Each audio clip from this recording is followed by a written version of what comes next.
بسم اللہ الرحمن الرحیم۔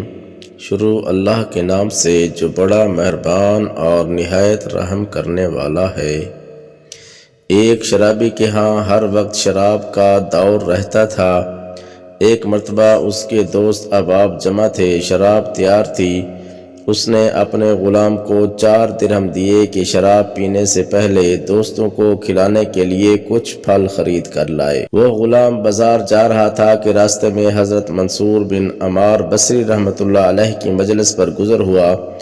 وہ کسی فقیر کے واسطے لوگوں سے کچھ مانگ رہے تھے اور فرما رہے تھے کہ جو شخص اس فقیر کو 4 درہم دے میں اس کو 4 دعائیں دوں گا۔ اس غلام نے وہ 4 درہم اس فقیر کو دے دیے۔ حضرت منصور رحمۃ اللہ علیہ نے فرمایا بتا کیا دعائیں چاہتا ہے؟ غلام نے کہا میرا ایک آقا ہے، میں اس سے خلاصی چاہتا ہوں۔ حضرت منصور رحمۃ اللہ علیہ نے دعا فرمائی اور پوچھا دوسری دعا کیا چاہتا ہے؟ غلام نے کہا مجھے ان درہموں کا بدل مل جائے۔ حضرت منصور رحمۃ اللہ علیہ نے اس کی بھی دعا کی، پھر پوچھا تیسری دعا کیا ہے؟ غلام نے کہا حق تعالی شانہ میرے سردار کو توبہ کی توفیق دے اور اس کی دعا قبول کرے۔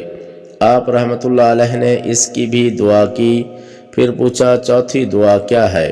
غلام نے کہا حق تعالی شانہ میرے سردار کی، تمہاری اور یہاں مجمع میں موجود ہر شخص کی مغفرت کرے۔ حضرت منصور رحمۃ اللہ علیہ نے اس کی یہ بھی دعا کی۔ اس کے بعد وہ غلام خالی ہاتھ اپنے سردار کے پاس واپس چلا گیا۔ سردار اسی کے انتظار میں تھا، دیکھ کر کہنے لگا اتنی دیر لگا دی۔ غلام نے قصہ سنایا۔ سردار نے ان دعاؤں کی برکت سے بجائے غصہ ہونے اور مارنے کے یہ پوچھا کہ کیا کیا دعائیں کرائیں؟ غلام نے کہا پہلی تو یہ کہ میں غلامی سے آزاد ہو جاؤں۔ سردار نے کہا میں نے تجھے آزاد کر دیا۔ دوسری کیا تھی؟ غلام نے کہا مجھے ان درہموں کا بدلہ مل جائے۔ سردار نے کہا میری طرف سے تمہیں 4000 درہم نظر ہیں۔ تیسری کیا تھی؟ غلام نے کہا حق تعالی شانہ تمہیں شراب وغیرہ فسق و فجور سے توبہ کی توفیق۔ سردار نے کہا میں نے اپنے سب گناہوں سے توبہ کر لی۔ چوتھی کیا تھی؟ غلام نے کہا حق تعالی شانہ میری، آپ کی، ان بزرگ کی اور سارے مجمع کی مغفرت فرما دے۔ سردار نے کہا یہ میرے اختیار میں نہیں ہے۔